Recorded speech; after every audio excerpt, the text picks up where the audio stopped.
अस्सलाम वालेकुम दोस्तों, I am advocate Hassan Mahmood Bhutta और मैं भी आप लोगों की तरह एक CSS एस्पिरेंट हूँ। और आज बेसिकली मैं इसी टॉपिक पर डिस्कशन करने आया हूँ कि आखिर ये हमारे साथ क्या मजाक हो रहा है। अब सुनने में आ रहा है, आज कुछ ज़रायों से पता लगा, टीवी पे कुछ न्यूज़ चली, सोशल मीडिया पे देखा गया कि CSS के लिए अब स्क्रीनिंग टेस्ट भी होगा। मैं ये पूछना चाहता हूँ कि आखिर ये क्या मजाक हो रहा है। पहले मैट्रिक का रिज़ल्ट आपके सामने है, नंबर इस तरह से बांटे हैं जैसे आप बाज़ार में छोले बांट रहे हैं। तो ये मेरी समझ से बाहर है कि आखिर इस कौम का, इस मुल्क का क्या बनेगा। स्क्रीनिंग टेस्ट जिसका पैटर्न शायद आप लोगों ने अभी ऑफिशियली अनाउंस नहीं हुआ, CSS के लिए अब एक स्क्रीनिंग टेस्ट हुआ करेगा, एक MCQ टेस्ट हुआ करेगा जो जिसका सुनने में आ रहा है कि 200 मार्क्स का ये MCQ टेस्ट होगा, जिसमें इंग्लिश आएगी, जिसके अंदर आपका करंट अफेयर आएगा, जिसमें पाकिस्तान अफेयर आएगा, जिसमें जनरल साइंस एंड एबिलिटी आएगा। और यार 50 नंबर की मैथ डालने की मेरी समझ से बाहर है। अगर आप अकाउंट्स एंड ऑडिट सर्विस के लिए बंदों को ले रहे हैं तो ठीक है, आप मैथ के रखें, लेकिन अगर एक बंदे को आप पुलिस सर्विस के लिए इलेक्ट कर रहे हैं, आप पैस के लिए इलेक्ट कर रहे हैं, तो उसके लिए मैथमेटिक्स का क्या काम है। तो बेसिकली एक इंसान, एक वो इंसान जो बहुत अच्छा लिखने वाला है, जो बहुत अच्छा राइटर है, जो बहुत अच्छा स्पीकर है, जिसका या वो कोई एक नॉवल राइटर है या उसका कोई वोकलिस्ट है, लेकिन इस एग्ज़ाम के अंदर जब स्क्रीनिंग होगी, एक रट्टे वाला एग्ज़ाम जो PPSC और FPSC के इम्तिहानात में होता आ रहा है कि जी एक 100 मार्क्स का एक MCQ पेपर आपको दिया जाता है। और कहीं ना कहीं मैंने इसके ऊपर बहुत सी वीडियोस बनाई, लेकिन आज मुझे अफसोस से कहना पड़ रहा है कि उसकी कोई बेस नहीं होती, वो बेसलेस किस्म का एक पेपर बनाया होता है और उस बेसलेस पेपर के ऊपर लोगों की मार्किंग की जाती है और उनको उसके बाद इलेक्ट किया जाता है। मैं इस वक्त इदारों को बिल्कुल भी निशाना नहीं बना रहा, मैं बेसिकली उस पैटर्न को निशाना बना रहा हूँ जिस पैटर्न पे वो पेपर बनाया जाता है। PPSC का इदारा, FPSC का इदारा हम लोगों के लिए एक प्रेस्टीजियस इदारा है और हमारे लिए इसकी इज़्ज़त करना और इसके रूल्स को फॉलो करना हर एस्पिरेंट के लिए ज़रूरी है। लेकिन इसके कोई ना कोई, कुछ ना कुछ एक रूल्स होने चाहिए, मतलब एक हिसाब से चलना चाहिए। ये नहीं है कि आप लोगों के साथ इस तरह का एक कुछ करें कि जो बिल्कुल भी नाकाबिले कबूल है। ठीक हो गया। अब जो स्क्रीनिंग टेस्ट जो है वो CSS के जो एस्पिरेंट्स हैं उनसे लिया जाएगा। तो अगर आप ये सोच रहे हैं कि जनाब आप स्क्रीनिंग टेस्ट बासानी पास कर लेंगे, तो ऐसा बिल्कुल नहीं है।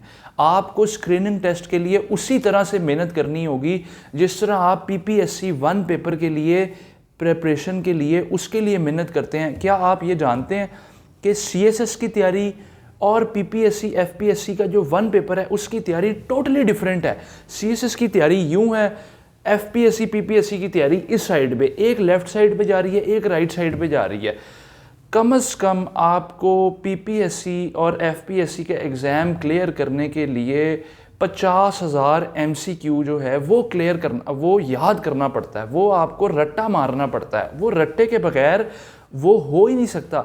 ये कौन सा ऐसा रूल है, मेरी समझ से बाहर है। मुझे ये समझ नहीं आती कि जिसमें बाद में आपसे एक कॉन्सेप्चुअल एग्ज़ाम लिया जाएगा, लेकिन उस कॉन्सेप्चुअल एग्ज़ाम से पहले एक रट्टे वाला एग्ज़ाम लिया जाएगा जिसके अंदर MCQs की भरमाल होगी और उसके अंदर जो है वो आपने जब आप उसको क्लियर करेंगे तो आप CSS के लिए एलिजिबल होंगे। ये कौन सी सिक्योरिटी है। मैं सिर्फ़ और सिर्फ, मेरा कहने का मकसद ये है कि अगर आपने स्क्रीनिंग टेस्ट बनाना ही था, अगर आप स्क्रीनिंग टेस्ट रखना ही चाहते थे, तो एस्पिरेंट्स का टाइम वेस्ट करने के बजाय आप लोगों को ये चाहिए था, गवर्नमेंट ऑफ पाकिस्तान को ये चाहिए था कि कम से कम 1 साल पहले इस चीज़ की अनाउंसमेंट हो जाती कि जी हम लोगों ने CSS एस्पिरेंट्स के लिए ये एग्ज़ाम को रखना है।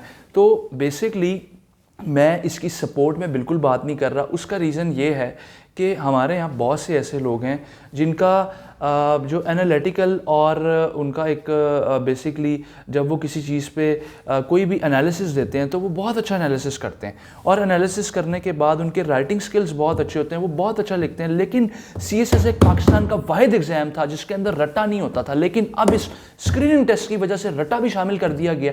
अब पहले CSS का जो एस्पिरेंट है वो रट्टा लगा के 200 नंबर पास करेगा और उसके बाद दोबारा से जो है वो फिर एक उस एग्ज़ाम के ऊपर आएगा जिसके अंदर रट्टा नहीं है। ये कहाँ का इंसाफ है।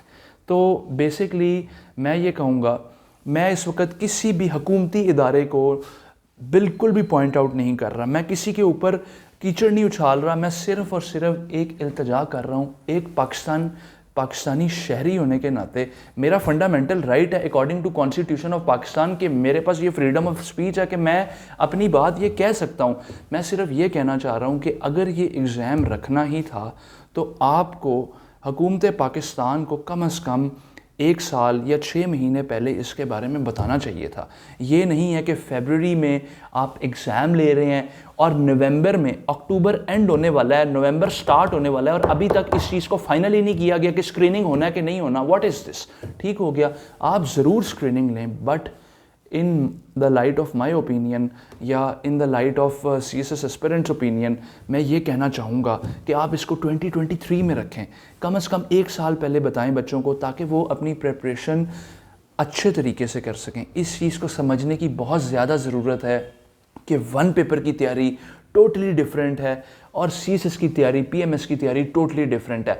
बच्चे जो हैं, जो CSS एस्पिरेंट्स हैं, जो लोग हैं, वो अपनी ज़िंदगी इस चीज़ के पीछे लगा देते हैं। ठीक हो गया, वो CSS को अपना एक गोल बनाते हैं कि हमने CSS एग्ज़ाम देना है। तो जब अब उनके रिवीजन के टाइम पे उन पे ये एक बम आके गिरेगा कि जी हमने तैयारी करनी है अब 1 पेपर एग्ज़ाम की, हमने MCQ पढ़ने, तो क्या वो MCQ पढ़ेंगे या फिर वो दूसरे एग्ज़ाम की प्रिपरेशन करेंगे जो डिस्क्रिप्टिव एग्ज़ाम है। तो काइंडली मेरी इस वीडियो में सिर्फ आप सबको बताने का मकसद ये था कि ये गवर्नमेंट अब इस चीज़ को शायद लागू करने वाली है बहुत जल्द, तो आप सब लोग भी प्रिपरेशन करें और बेहतर है कि हम सब मिल के इसकी तैयारी करें और आप लोग अच्छे तरीके से जो है वो इस एग्ज़ाम में कामयाब हो सकें। हम लोग सिर्फ अपनी बात इस गवर्नमेंट तक पहुंचा सकते हैं, बाकी सब तो अल्लाह के हाथ में है और इस मुल्क का फ्यूचर भी अल्लाह के हाथ में है। तो अल्लाह से दुआ कर सकते हैं। जो मुल्की हालात हैं वो इस वक्त मैं यहाँ पे सामने आके नहीं बोलूँगा, वो हम सब बड़े अच्छे तरीके से जानते हैं, ठीक है, कि मुल्क के इस वक्त क्या हालात हैं। तो काइंडली अपने आप को और अपनी तैयारी को सेव करने के लिए स्क्रीनिंग टेस्ट की तैयारी ज़रूर करें, क्योंकि गवर्नमेंट अनकरीब इसको अनाउंस कर देगी। मैं ये दुआ करता हूँ अल्लाह ताला से कि शायद स्क्रीनिंग टेस्ट जो है वो ख़त्म हो जाए या ख़त्म हो जाना चाहिए कम से कम 2022 के अटैम्प्ट में। मुझे स्क्रीनिंग टेस्ट से, मैं फिर बता रहा हूँ, इशू नहीं है, सिर्फ इशू ये है कि 1-1.5 माह पहले इसकी अनाउंसमेंट करना गलत है। अनाउंसमेंट अगर करनी ही थी तो कम से कम 1 साल पहले कर देते ताकि लोग इसकी प्रिपरेशन अच्छी कर सकें। इसके साथ ही दोस्तों मुझे दीजिए इजाज़त। अपने दोस्त, अपने होस्ट हसन महमूद भुट्टा को चैनल अच्छा लगे, वीडियो अच्छी लगे तो लाइक, शेयर एंड सब्सक्राइब ज़रूर कीजिएगा। अल्लाह हाफिज़, अल्लाह ने